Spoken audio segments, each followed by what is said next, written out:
Welcome to The Whole Pineapple. I'm Ruby Boris. And I'm Ann Judge. The Whole Pineapple is a podcast about wellness focused around fertility. We'll talk with experts on a wide range of topics, including nutrition, stress relief, sleep, mental health, etc.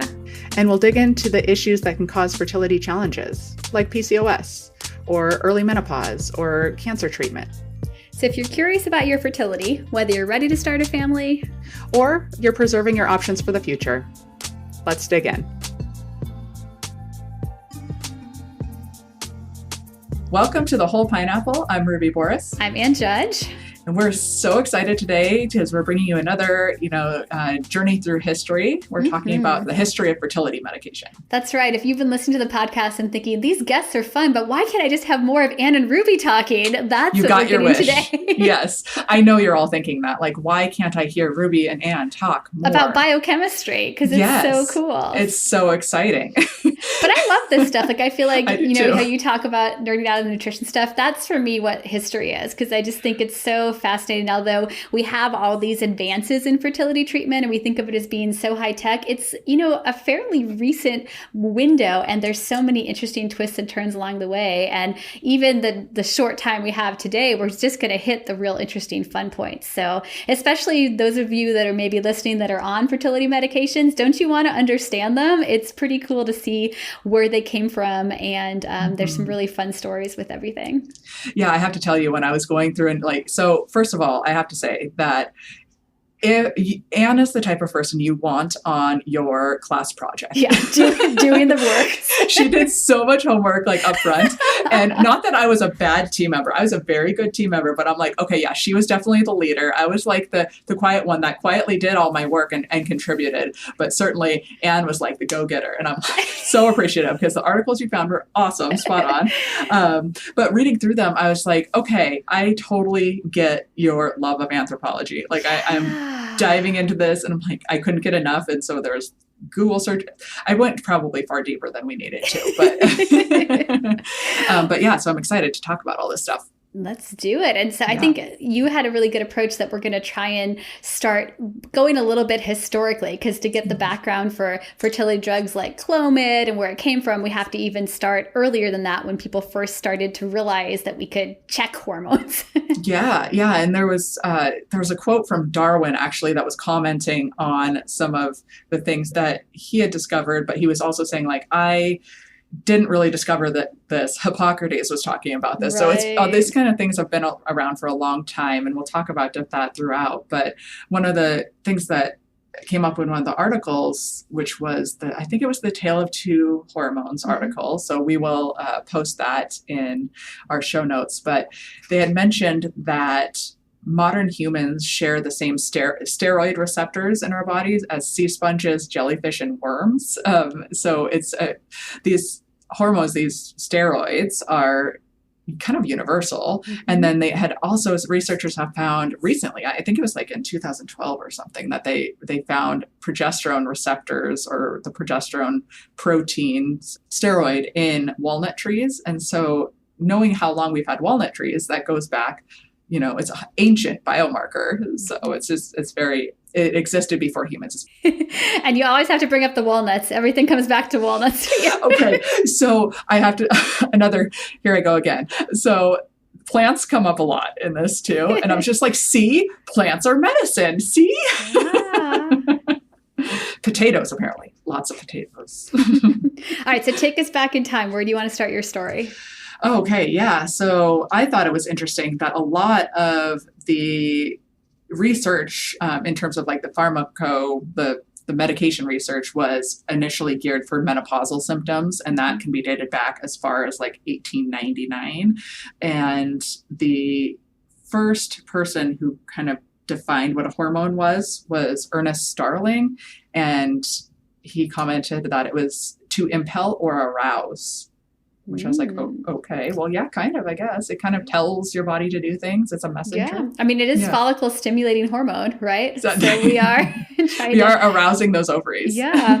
Well, no, I was thinking we'll talk a little bit more about injectable meds. And Serono, the drug company, was founded in 1906. And I'm just like, wow, what were you even selling in 1906? Like, it's interesting to think that you had leeches. Pharmaceutical companies even that early on. Yeah, yeah. And a lot of the articles that you had sent me, they refer to estrogen with the O in front of it. So I'm like, is that opossum? Is that like opossum? Is it the silent O? The silent O? Or is that like the UK version of it? Like, I don't know, but I got a kick out of that. So, and that, let's see, estrogen was found in the urine of pregnant women in the 1920s. So that's kind of where a lot of things start to happen, is like the 1920s and 1930s is really where things started to proliferate. Much like an endometrial lining. Exactly. Proliferate hormones in the 1930s. And that's where FSH, LH, it all kind of happens at the same time. So primarily the hormones we're going to be talking about today are follicle stimulating hormone, luteinizing hormone, progesterone, and estrogen. Those are kind of the biggies. And they kind of all have a similar history, but with some fun little factoids interspersed in there. All of this is, as you said, being kind of studied and researched around that time. And this is all fertility care really was at the time, is trying to figure out and understand the body. I think if you listen to our first episode, the whole idea of tracking basal body temperatures was developed in the 1940s. Like, that was a big new revolution, this idea that you could maybe even figure out when someone was ovulating, because ovulation was this hidden thing. There is no ultrasound. There's no way to tell when an egg might be released. And so having any kind of outside marker was pretty exciting. But then the idea that in the lab you could actually find hormones from urine that could tell us what was going on, that definitely set up this whole wave of development. And that's how you end up with what we think of as modern fertility drugs. Yeah. And before we started extracting hormones from urine primarily, researchers were getting follicle stimulating hormone, LH, luteinizing hormone, progesterone, and estrogen. They were really getting from animal sources, pituitaries from animals, or from post-mortem humans, so from cadaver pituitaries. And that would be the FSH, LH, I guess. So they were getting these hormones from animal sources like pituitaries, and then post-mortem humans or cadavers. And then also after that, then pregnant mare. So horse serum, blood, and urine. So lots of sources, and just how we came up with the idea to look in all these places. Yeah, fertility treatment has a messy history for sure. It really does. Yes, like many things. But do you want me to talk about Clomid? Yeah, let's talk about Clomid. All right. So Clomid is like, the grandmother of fertility drugs here. It's sort of like your first big approved drug for fertility, for the treatment of ovulation dysfunction. And before you get into it too much, I have to, because this is where I told you that I had a song pop in my head. Yeah. This is where it came in, was the Clomid. It was the article called Clomiphene Citrate at 50, the dawning of assisted reproduction. And all of a sudden, what popped in my head was the dawning of Aquarius song. Oh, totally. So like, this is the dawning of the age of the Clomiphene. Yes. Age of the Clomiphene. All right, now we have our intro for this episode. Oh, no, I'm so sorry. It's true, though, because this is all happening in the 60s. Like, reading all this stuff, I was like, oh my gosh, what did we do in the 60s? Like, all these science advances in all the different areas, and that includes fertility. So, Clomid was approved in February 1st, 1967. So we just recently passed the 55th anniversary of Clomid. And that means that there are literally millions of people under age 55 that exist because of Clomid. And before you really didn't have a lot of fertility treatment. We're going to talk a little later about injectable medications, but that was tricky. Like, that was still very much a fringe treatment. And the idea that you could take a pill, just a pill that could make you ovulate when you hadn't been ovulating before, or maybe make you release 2 eggs when you hadn't before, that was just like a wonder drug for people.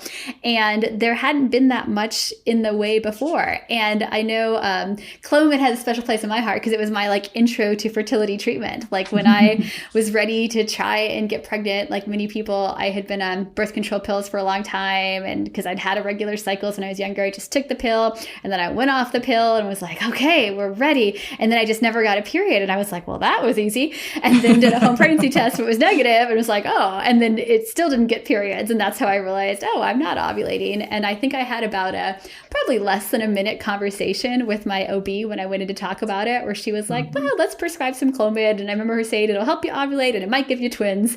And I was like, yay, that's exactly what I want, because I was all young and naive. And then I did not respond. I did not respond to Clomid and got referred. And that kind of started my whole fertility journey. But I know when I took it, I had no idea like what it actually did or what the point was. I just knew that I wasn't ovulating and this was something that might help.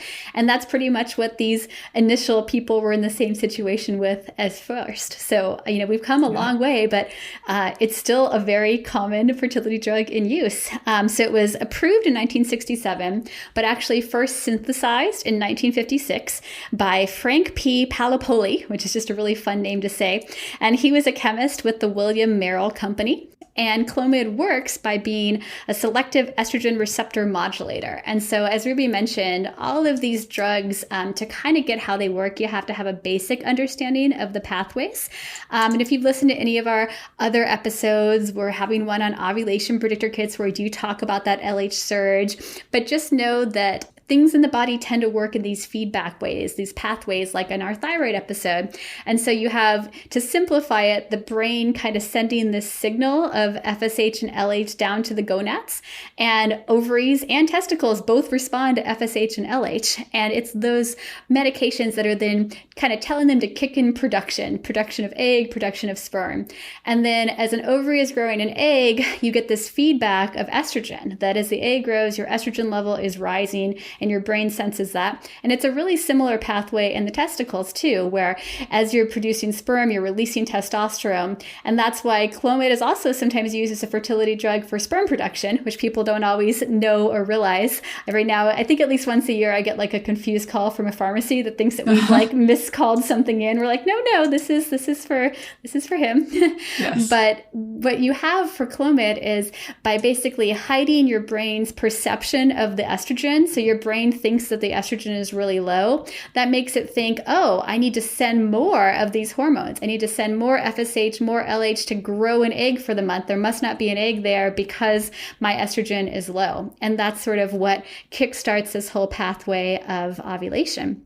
But when they first synthesized the drug that eventually would become Clomid, they didn't know what they were going to do with it. They just knew they did synthesize this selective estrogen receptor modulator. And like many things in science, they're like, we found this cool thing. What can we do with it? Mm-hmm. And so initial research was maybe it can be used as part of a contraceptive pill, or maybe it can be used as a breast cancer treatment or an estrogen, an endometrial cancer treatment, anything that's kind of estrogen receptive. But obviously, people very quickly saw the fertility perspective, because if you're studying these hormones and understanding ovulation, you understand how this could be really useful.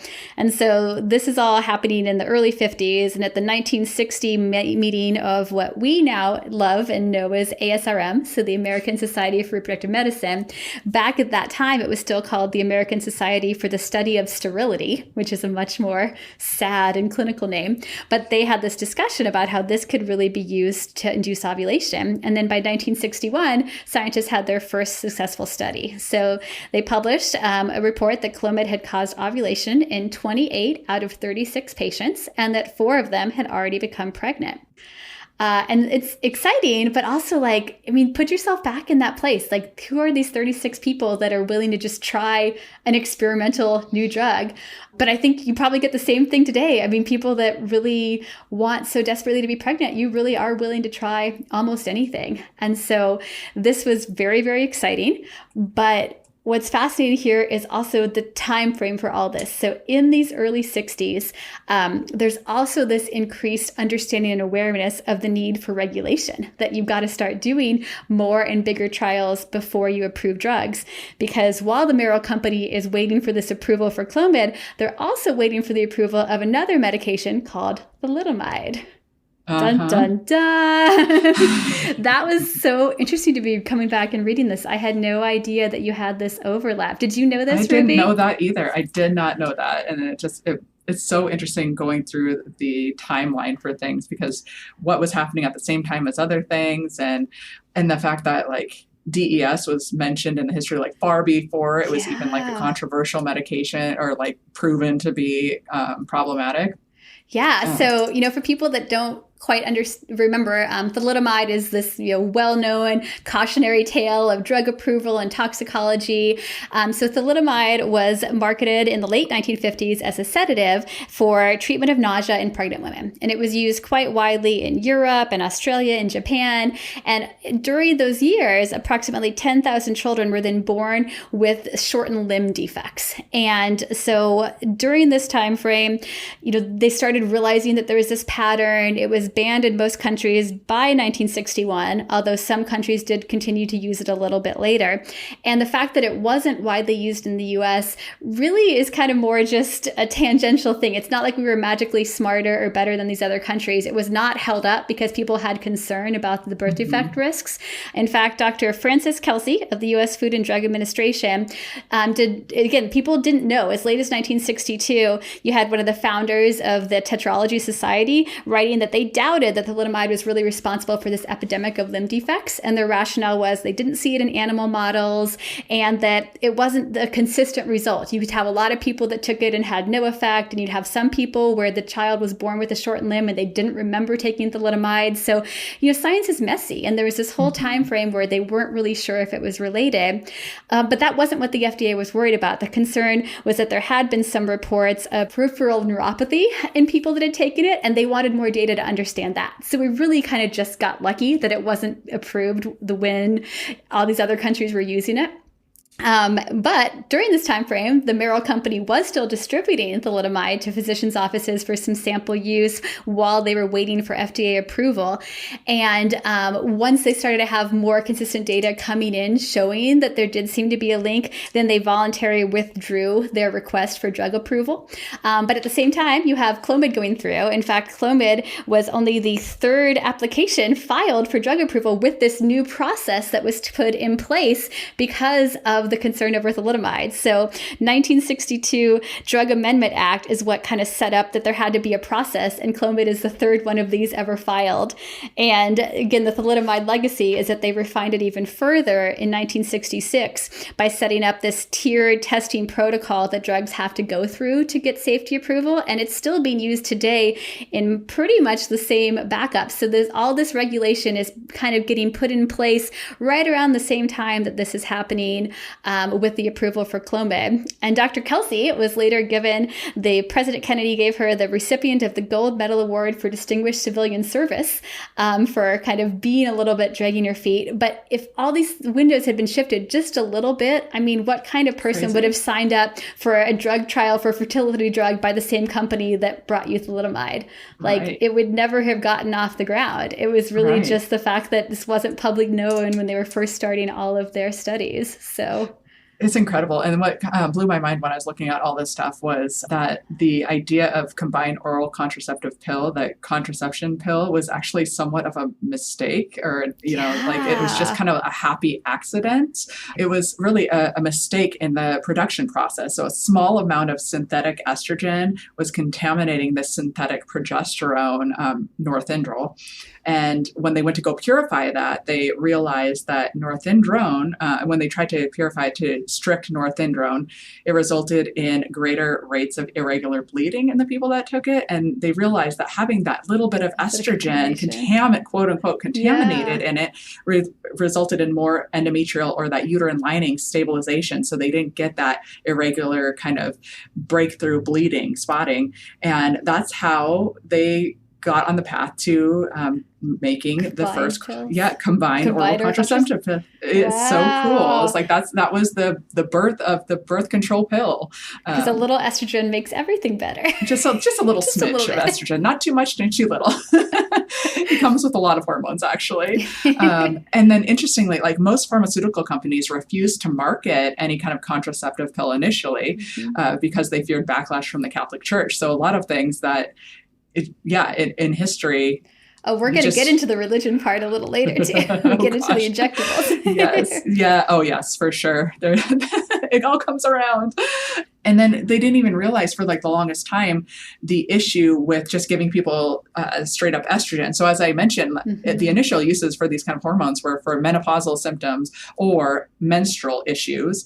And they didn't realize that just giving estrogen to somebody is not safe. You need to protect your endometrial lining and cardiac risk and all sorts of things that happen with just unopposed estrogen. And that wasn't until the 1970s that they realized that there's a risk when you just take estrogen straight without any kind of progesterone protection. And again, that time lag is important. I think that's part of the reason that you don't want to like disparage fertility drugs like Clomid because they've been around so long. Like in some ways that's great. You have 50 plus years now of use and safety data. And so, yes, Clomid, it is your mother's fertility drug, but it's still something that you can use and benefit today. And I wanted to add with one more quote that I liked from the research on thalidomide. So a lot of people, when they're talking about it, like to use the same quote from Paracelsus, who is a Swiss physician, philosopher, and medical reformer in the 1500s. And it gets translated different ways, but you'll see it probably the most famous quote in toxicology, where he talked about the fact that all substances are poisons. There is none which is not a poison. The right dose differentiates a poison from a remedy. So, that's so true. Yeah. It's absolutely. Yeah, I love that. Yeah. Philosophers. I love them. We don't have those cross titles anymore. Like, I'm a physician and a philosopher and a reformer. But that's interesting is my husband's master's degree was in theological studies. So he is and like his undergrad was in philosophy. So he truly is a physician and a philosopher. Sometimes I forget that about him when he's like totally his physician brain. I'm like, Dr. Boris. I'm like, oh wait, no, yeah. Using both sides of the brain. Totally. So that is the journey of clomiphene.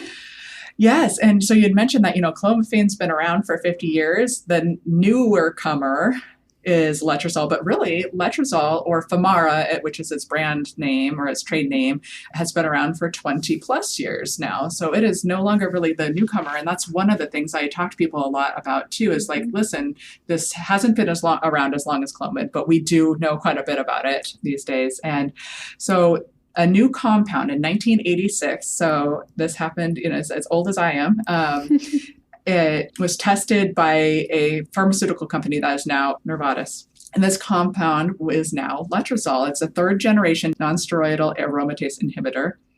And letrozole is what it was approved for a wide range of breast cancer settings. So it was primarily used in breast cancer settings.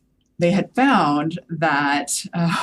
just again, kind of an accident, they found that when giving this to these breast cancer patients, it induced ovulation. So again, one of those weird kind of findings. And then it wasn't until 2000 that the first pilot study happened for the clinical use of letrozole for ovulation induction in polycystic ovary syndrome patients. Yeah, so you had people who were not necessarily trying to ovulate, trying to get pregnant, who were just trying to keep their breast cancer in remission, and then were getting sort of almost surprisingly pregnant, right? Mm-hmm. Yeah. The reason that they are giving it to breast cancer patients is it is essentially blocks estrogen in the tissues. So the technical way to describe it, non-steroidal, highly selective oral aromatase inhibitor, which reversibly binds to the rare limiting P450 aromatase in estrogen biosynthesis pathways. Yeah, for sure. Everybody knows that. Got it. Yeah. Mm-hmm. Yeah.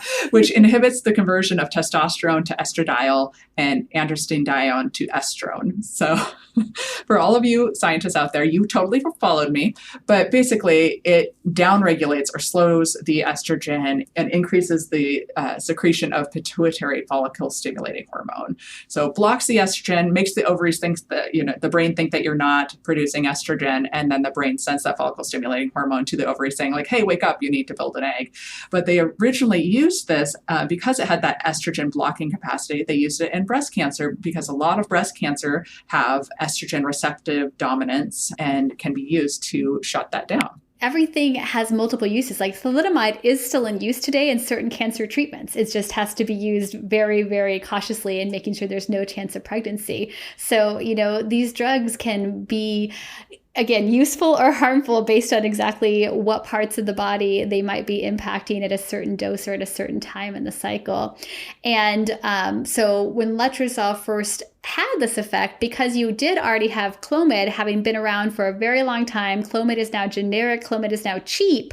There's not quite the same market for a new fertility drug as there was when Clomid first came around. And so it wasn't quite the same reception as when you had this group of scientists in the 1960s, like all falling over themselves to do studies to try and see what the influence of clomiphene might be on ovulation. Tell us kind of what happened with initial studies for letrozole.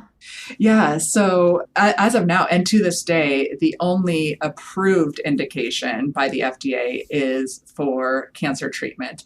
And the reason this is because there was some initial, very poorly done kind of early studies that showed that there might be an increased risk of birth defects with the use of letrozole for ovulation induction.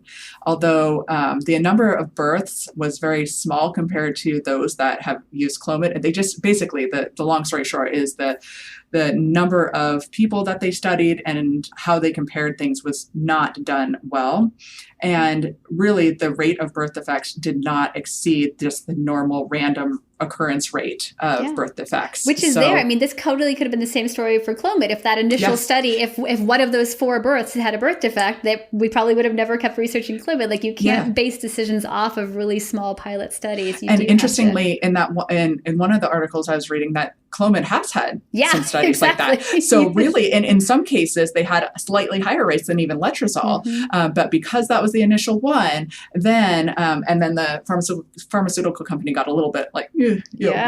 And again, this all ties back to thalidomide, right? Once you've had thalidomide, again, the William Merrill company, I mentioned how they withdrew their application for drug approval, but they'd already been giving out samples to physician offices across the U.S. And they did a recall campaign to say, hey, we need these samples back. And it was not completely successful. So there was this fairly decent size cohort of children that were born in the U.S. with limb defects. Of course, they sued. There were multiple financial settlements. There was a substantial jury award that was given for thalidomide. And so, that background is in the basis of every pharmaceutical decision that's been made since, where to study a drug for safety is one thing, but for safety in potential pregnancy is like your highest liability setting.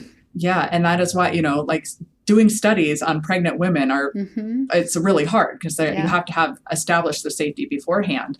And so this was all before then. And so if you would have switched the same thing, it might have been letrozole instead of Clomid. That was the first one. So another one of those just kind of tripped over accident kind of things. Yeah. So you have this initial small flawed study that shows, potentially a higher risk. And so then the manufacturers put a black box warning, right? Exactly. Yep. And so a black box warning is basically stating like this may cause an increased risk of birth defects. It is a big label on and incredibly hard to get off. Once it's there, it's incredibly hard for the pharmaceutical company to then get the FDA to recall that black box warning. It's super challenging, which basically lists letrozole or Femara, the brand name, as a category X medication in pregnancy. And I know the FDA has recently changed and they're not really doing that A, B, C, D, X categorization of medications anymore. But essentially category X is like, ooh, don't give it. Like scary, like if you think of X, but it's scary, but also or no benefit, because birth control pills are the same. There's if you're pregnant, absolutely no reason to take a birth control pill. Now, many people didn't know they were pregnant or pregnant on the pill, and we don't see that causing a harmful effect. So everything is risk benefit profile, and so they've decided that the risk, because of that early study, at least from the manufacturer's point of view. But as Ruby said, we've had many larger, much better design studies since then that don't see an elevated risk. Yeah, so letrozole is a perfect example of how those categories don't tell you the full picture story of things. And certainly we gather more information. A lot of the information we get about medications in pregnancies are kind of like retrospective, looking at things in the past, like, oh, who took this and what kind of outcomes do they have? Is there a link? Is there some sort of correspondence with these things? So it is tricky. But yes, there's been many, many, many studies done since then in letrozole showing there isn't any statistically higher risk with letrozole versus just general birth defect randomness in the population. Right. That baseline risk is always there. And it's like 3.6% or something like that. And going back to the pharmacokinetics of it, letrozole does have a pretty short half-life. We have 45 hours. And so letrozole is, if you're taking it for ovulation induction, which means you're taking it in that early part just after a period to try and help your body grow an egg, then by the time you're actually having conception and implantation, the result of, there's basically negligible amounts of letrozole even still in your system at that point. Right. Yeah. And even the half-life for Clomid is much longer than letrozole actually. But yeah, letrozole is very, very quick half-life, meaning by the time that egg and those sperm are together, that drug is out of your body. So you take it in the very early part of your cycle. So for 5 days, and usually there's several days between the last day you took the dose and when you actually ovulate. So it's out of your body by the time fertilization and implantation have even happened. And, this is because of this black box warning and because of this history as a cancer drug. Sometimes my patients, our patients here, will Google their medication that they potentially could be on. Usually we do a pretty good job of counseling before they reach this point. But I know I say, okay, I'm prescribing this medication. When you go to Google it, not if you're going to Google, when you go to Google it, it's going to have two things that might freak you out. One, the black box warning, and two, the cancer history. And because people see the word cancer and they get some kind of freaked out, but really this is a treatment. It's still used as a treatment for cancer. And it just happened to be good for ovulation as well. And then talking about that black box warning, giving people reassurance that, listen, so far, studies, lots and lots of studies have shown that there is not any statistically increased risk of birth defects. But because of that first study and because of the black box warning, just take a pregnancy test before you take letrozole. So if you did a cycle with letrozole, you think you started your period, just take a home pregnancy test really quick. If it truly is negative, then you're okay to start it again. That's kind of like my counseling for patients. There was also a study done more recently that showed that not only is it comparable to Clomid in terms of inducing ovulation, but that letrozole was actually superior for those with PCOS in both ovulation rates and pregnancy rates. So it's not just that it's a newer option, it's an option that has been shown in studies to actually be more in line with our goals for certain patients. Before we move on from these two, let's do a quick comparison of the two. Oh, yeah. Because when I'm talking to patients, I say, before we do IVF, there are a couple ways that we treat fertility. And one is oral medication. And really, we have two options for oral medication, and that's clomiphene citrate or Clomid and letrozole, which is Femara. And similar in how they kind of work and how you take them and things like that, but they work in different ways. So I always tell patients, like, clomiphene kind of works primarily within the brain. Letrozole is more of like a tissue kind of level blocking of estrogen, like short and sweet, simple, kind of very, very overview, but kind of blocking estrogen tricks your brain into thinking you're not producing enough, sends signals to your ovaries to produce eggs. And that's how you ovulate. If you don't ovulate, at least one egg and then maybe more. And what have you noticed with side effects for both of them? Honestly, really similar. We sometimes do see a concern with a thinner lining, especially with Clomid use over time, that we don't seem to see as much with letrozole. So that's one reason for using it. And then again, that there have been studies showing, especially in the PCOS population, improved rates of ovulation, especially at higher BMI levels. And so not only ovulation rates, but pregnancy rates being improved in that population with letrozole. Yeah, thinner lining is one. And oftentimes when we have noticed a thinner lining in people with Clomid, we'll switch to letrozole and see how you respond. Similarities, since they're estrogen blockers, some people can get like emotional changes kind of things, but again, it's also hard to sort that out from like the stress of like wondering if you're going to ovulate. Like no one's just randomly giving it to people that aren't trying to ovulate and seeing if they feel stressed out. Right.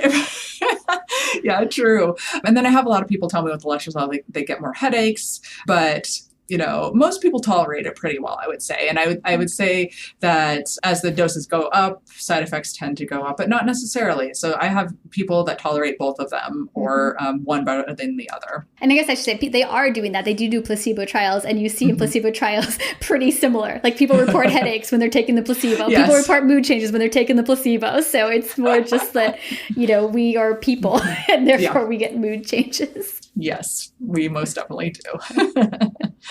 Okay, so I think that kind of wraps up our oral medication. So, I mean, Clomid really did. It was like the founding medication that kind of sparked IVF, which in fact, I think the first IVF baby was Clomid IVF, wasn't it? Yeah, I think so. Exactly. Yeah, so Louise Brown was the first baby born from IVF. Her parent took Clomid and they retrieved eggs from just Clomid alone. If you understand chemically what we're doing when we take oral medications with like Letrozole and Clomid, that we're manipulating estrogen and boosting FSH, like it's a real natural next question to be like, well, why don't we just give someone FSH, right? And so that's the whole other pathway of injectable medications, is you're not just trying to make your brain send a little bit more of the signal, you're just like giving yourself the straight hormone. But that's why it has to be an injectable medication. And that's when we get into the really fascinating parts of these injectable medications and where they come from. So, I mean, I think I would start with the history of Perganol, because that's like our also classic initial injectable and also goes back to pretty much the same time frame here. And I have to credit this really great article. It's by Oliver Staley, 2016 in Quartz. And the title is Holy Water, which is also just an awesome title. And it's kind of tracing the story that I'm going to tell now in terms of this development of Perganol. So you have Perganol developed by Piero Donnini, who's a scientist working in the 1940s for the Italian company that, again, later is known as Serono, that's been around since 1906. Good work on the names, by the way. They're just so fun to say, right? I was going through, and a lot of it, the original hormone production and synthesizing happened in a lot of German companies. And so there are all these German and Austrian names. I'm not attempting this. Which one? There was one that I was absolutely going to say. Yes, the Ludwig Harbedland, an Austrian who coined the term birth control, or Geburtsregeln. Nailed it. Nailed it. Don't. Sorry, all the Austrians out there. I know that was not it, but that is the word for birth control-ish. It was my attempt. Anyway. So back to the fun to say Italian name. So Piero Donnini, a scientist working in the 1940s, was the first to then extract and purify FSH and LH from urine. So again, and they found these in women and initially studying pregnant women. So you're looking in that urine. I'm not sure how maybe just because they were already making them pee for different studies of different things. But I think so. That's what I gathered. But when all this is happening, remember, like there's no home urine pregnancy testing. This is all still new science, this idea that you can like find things in the urine, and it's something that's only being done in scientific labs. And so he was first experimenting with this and then realized that if you looked at postmenopausal, that's when you got these really high levels of FSH and LH. And again, that goes into exactly what we just talked about. Like if you're not having a whole lot of eggs left on the ovaries, the brain has to keep sending more and more of these signals to try and get an egg to grow. And that's why when you're eventually menopausal, that's when you have very, very high levels of FSH. And so realizing that this was kind of the best source of FSH and LH, they were able to purify. And he called this new substance Perganol, which was after the Italian Pergonati, meaning from the gonads. So there you go. That's where the Perganol came from. Again, the names, like the names of the hormones, like there was that whole like the American scientist Willard Allen, which awesome name, Willard. So he was the one that successfully isolated progesterone, but it was followed closely by Swiss scientists and German scientists. And it was the Second International Conference on Standardization of Sex Hormones. Like, that's what a conference. Yeah. There was finally consensus to agree on what to call this compound. And they agreed on, so Allen wanted to use progestin, and the Europeans wanted luteoestrone. Luteoestrone. That makes sense too. Yeah, right. It makes sense. But it's a little confusing having the estrone and the and the lutein. Yeah. So because it sounds to me like luteinizing estrogen. Yeah, it does. And so like all things, the Americans like dominated because they were obstinate, or what happened? No, well, not initially. So consensus was to do a hybrid, and that's where progesterone came from. But later on, when the synthetic progesterones came out, then Allen got his way. And so synthetic progesterone is progestin. Interesting. Yeah. So that's weird. True. If you really want to name something, you have to just build it yourself in a lab and then you can call it whatever you want it to be. That's right. Or you need a committee. Yeah, back to European, you have this urine that they're studying and realizing that they can isolate. And again, they basically realized that they could extract this, and it had equal parts of FSH and LH. And so they kind of had this drug and had this theoretical concept, but didn't have any real means of like producing it or using it. And so all this is happening in the 40s, but it's not till you're into the 50s that people start really like getting interested in this idea. So again, all these things are happening around the same time. And now we move on to a Vienna-born, Israeli-educated medical student. So this name is easier to say. So Bruno Ludenfeld, who is working in Geneva and researching this use of hormones and being able to try and stimulate pregnancy. And he tries to make this case to Serono that we should try and run a clinical trial. And that the problem is, to do this, you're going to need like thousands of gallons of urine.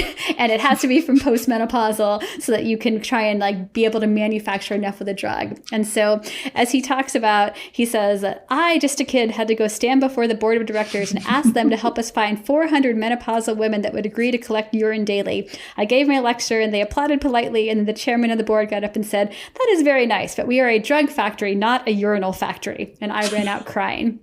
So that, I loved that quote. I know. So that could have been the end of the story. And again, history, right? Full of accidents and full of religion. So Ludenfeld is the son of a prominent Jewish family from Austria. And so he said he had this interest specifically motivated by the need to try and replenish the population after the Holocaust. So this is a really personal mission for him as well. And he was introduced by a Serono executive to Giolini Pacelli, who is an Italian aristocrat who also happened to be the nephew of Pope Pius XII. So Pacelli is also a Serono board member, and he took an interest in this. And so after some additional meetings, he then returned with Ludenfeld to speak to the board of the directors again.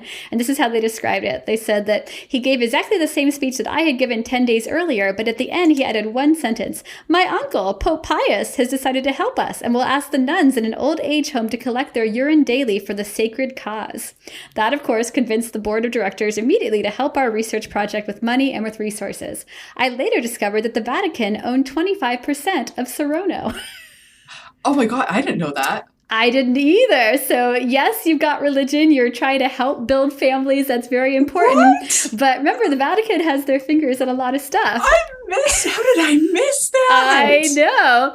And so soon you had tanker trucks, literally tanker trucks hauling the pee of hundreds of nuns from Catholic retirement homes all across Italy to the headquarters where they could try and purify. And it's a lot of urine. It took 10 nuns 10 days to produce enough urine for one treatment. So this is not just like one time equals an injection. This is a lot of urine. And the reason the nuns are so important is, as Ruby said, even a small amount of something can change the whole impact. And so if there was any HCG, any pregnancy hormone in the batch, it would contaminate the whole batch. And so by looking at a nun population, the idea is you're really decreasing the chance of having any pregnant women. But again, you're covering your bases. You're looking at retirement homes for nuns. So you're not even doing the new people that have destroyed the convent. You got to be. You really want the people where there should be no chance that they are going to have HCG in their urine. And so this is fascinating, right? And then in 1962, so everything's happening in 1962. They had the first person who had been treated. A woman in Tel Aviv gave birth to a baby successfully, the first child born from this injectable treatment. Within 2 years, you had another 20 pregnancies. And, this is kind of what took off that whole era of injectable hormones. But again, it's a lot of urine. So by the 1980s, Serono was needing... the name of this episode. Yeah, a lot of urine. A lot of urine.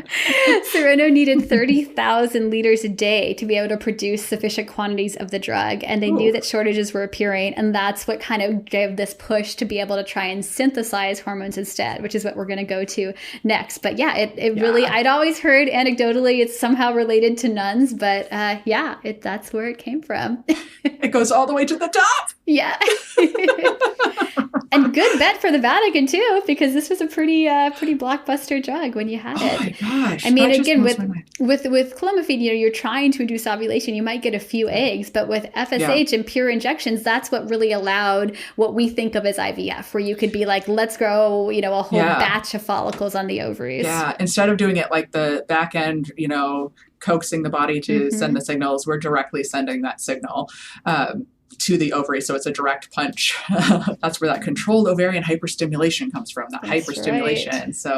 Right. So along this kind of time period too is where the people were working on synthesizing and trying to find better forms of this. You can't get urine forever. You can't, apparently there's not an unending supply of non-urine.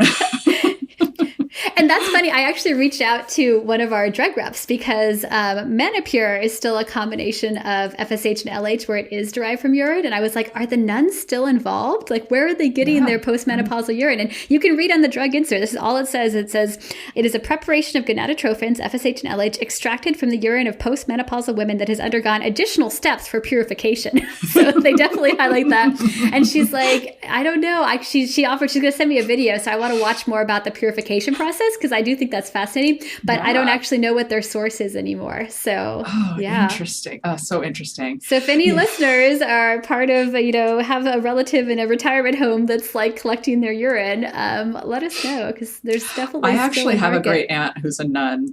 Oh. But I think she's a nun in St. Louis, so I don't know. But anywho. Oh no. So along this kind of same time frame, all of this is happening at the same. So hormones everywhere, basically. Yeah. So in walks Russell Marker. So he was all about extracting phytosteroids from things. And he is trying to do it somewhere else from urine, taking it out of the urine in an easier, more accessible manner. And he was first interested in this phytosteroid called Diogenin, found in Japanese yams, or Dioscorea tokoro, which had been recommended in Japan, which I should know this because my stepdad is Japanese. And I know for sperm health, they recommend this like yam supplement too. Yeah, to... I think so. Okay. But he has this mountain, he calls it mountain root, but it's what it really is it's a potato that every time he comes and visits us, he has to go to Ujermaya, and I think I pronounced that right, but to the Asian market in Seattle, the big one, and has to get this really special yam. Apparently, as we'll learn here, that yams are very good. Back to the plants. Back to the plants. See, I told you potatoes, none urine, walnuts, potatoes, and hamster ovaries. Yeah, that's exactly. So this yams were recommended for various menstrual problems in Japan far before this. So a lot of times, early history, we knew this stuff before we actually knew it. Yeah, you're chewing on your seaweed, you're eating your yams, you're doing all that stuff. That's right. So that was kind of hard to get. He then moved on to a Mexican yam called, similar it's sounding, it's Dioscorea mexicana, and it weighed up to 100 kilograms. So the funniest story about this, though, is he didn't have an export license when he went to Mexico to find this yam. So he smuggled 2 large bags of potatoes back to the U.S. so he could work on this. And I'm like, wow. Okay. Or did anybody even care? They're like, yeah, man. Yeah, take your potatoes, whatever. It's fine, whatever. And he tried partnering. So Russell Marker, he tried partnering with lots of pharmaceutical companies for this process that he extracted progesterone and other steroid compounds from potatoes, but he was refused. So again, one of those things that a lot of people refused him, and he decided to produce it himself. And he produced 3 kilograms of progesterone, which in today's money would be worth $3.5 million. So, yeah. That's like Vatican money right there. Maybe they were backing him. I don't know.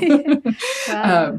He then established with 2 partners a pharmaceutical company called Syntex, and within a year they were producing progesterone for slightly better cost, which was $50 per gram. Still pretty expensive, honestly, because he left Syntax kind of on bad terms. I did not find any information on that, even though I'm kind of a nosy Nelly and I kind of want to know. But then they sued him after he left for quote unquote stealing their process. So there was some drama there. And then he found yet another potato called Barbasco, which had 5 times more diogenin than previous potatoes. So he used this to synthesize not only progesterone, but several other steroid hormones and corticosteroids from basic extracted plant sterols. And this is kind of where this kind of happened where we were able to get proteins and things from plant sterols. And then in comes recombinant DNA technology. And this happened in 1973. So he was doing that through the 40s and the 50s. And then in the 1973 was the discovery of recombinant DNA technology.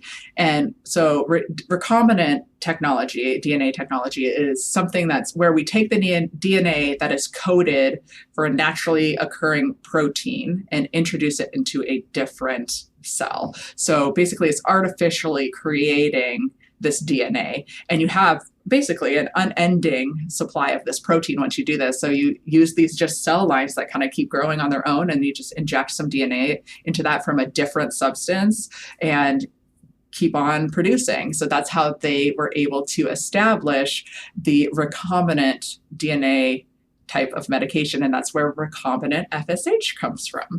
Wow, and I had no idea that there was this like whole potato backstory. And then we should have been the whole potato instead of the whole pineapple. There's actually a link chemically with potatoes instead of just the pineapple stuff. I'm kind of wondering, I'm like, I bet there's something in pineapple skin. There has to be, if it's in walnuts and potatoes, like there has to be. So 1990s was the introduction of recombinant gonadotropins. So that's FSH and LH, and now are widely recognized as kind of like the gold standard. So that is where we get follistim and gonal F, those recombinant FSH medications. And that's part of the reason if you're doing a traditional stimulation cycle, usually you're on more of those pure FSH and just like kind of a whiff of the naturally derived. And that's because per active unit, the naturally derived is still much more expensive because you are still purifying it from urine as opposed to being able to just grow it in an endless cell line. So if you've ever wondered, like, why am I paying so much for 75 IUs of this medication and giving myself 300 of another one, that's why we kind of use that combination of the two. So that's where do the hamsters come in? All right. So the hamster ovaries. So the hamster ovaries come in because those are the cell lines that they use to create these recombinant DNA. So they basically insert the proteins into the hamster ovaries to help produce this medication. Do we know when they were doing, like, they're these hamsters from like the 1980s, or like when do they know when they started the cell line? Or this could have been one of my childhood hamsters. Oh my gosh. All I've seen is that they're Chinese hamster ovaries. So I don't know what type, like what specifically is different about Chinese hamsters, but everywhere that I've seen, it was immortalized cells from Chinese hamster ovaries. So it probably is like those 80s ones, because they created them, and then those cells just keep growing, dividing, and growing, dividing. So they probably are, the original cells probably were from when they first started developing this recombinant DNA technology. So very cool. Yeah, there you go. If you have success from treatment by using these meds, maybe you get a pet hamster as a way of saying thank you. Thank you to all the hamsters and all the nuns that contributed. Equally important to society. That's right. So that is like the backstory of, it was a very complex and winding road to get to our, essentially, I mean, we didn't even get into a lot of like the progesterone, because then there's like Premarin and things like that in the menopause rings and things like that. So that was also from pregnant Mary urine, was Premarin one. Mm-hmm. So this is kind of the backstory on some of like the 4 kind of hormones that you hear about a lot in your fertility treatment. So estrogen, progesterone, FSH, and LH.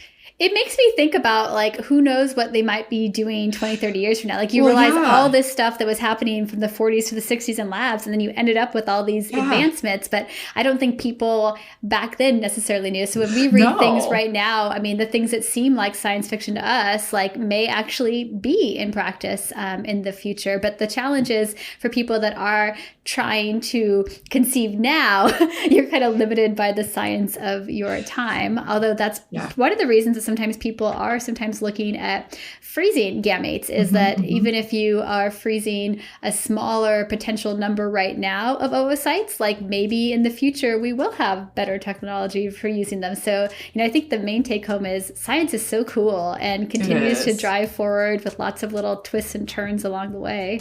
Yeah. And I always talk to my patients about how IVF and assisted reproductive technologies, they seem really high tech, right? And in many ways, they certainly are. And you can see that even over the 50 years since Clomid was established, like so much has happened. But at the same time, there's so many things that we don't know. So I'm just really excited to see what comes out, and like what are all the little things that are being researched and happening right now that will someday overlap, or two researchers are going to get together and like figure something out.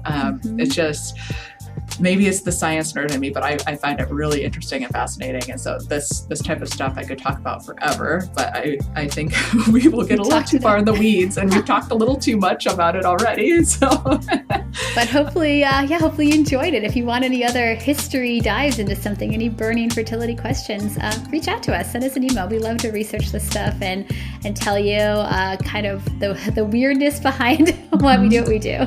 Yeah, and tell us your stories. If you have a fun or just an interesting story about how you figured out where your medications came from, or anything regarding your medications, send it to thewholepineapple@gmail.com. We love getting listener stories or your experiences with any of these medications. So have a delicious week. We'll be back next week.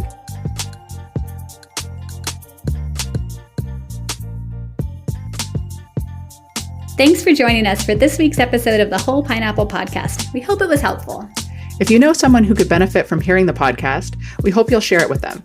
And don't forget to subscribe, rate, and review The Whole Pineapple on your favorite podcast app. Every rating and review makes us easier to find. This podcast is sponsored by Seattle Reproductive Medicine and is produced by Audiotocracy Podcast Production. We'll see you next time. Have a delicious week.